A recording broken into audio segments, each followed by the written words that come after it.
This yew bush is beyond ugly. It's shaped poorly.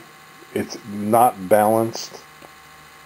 It isn't situated in a correct location for its use. It blocks a walkway almost completely.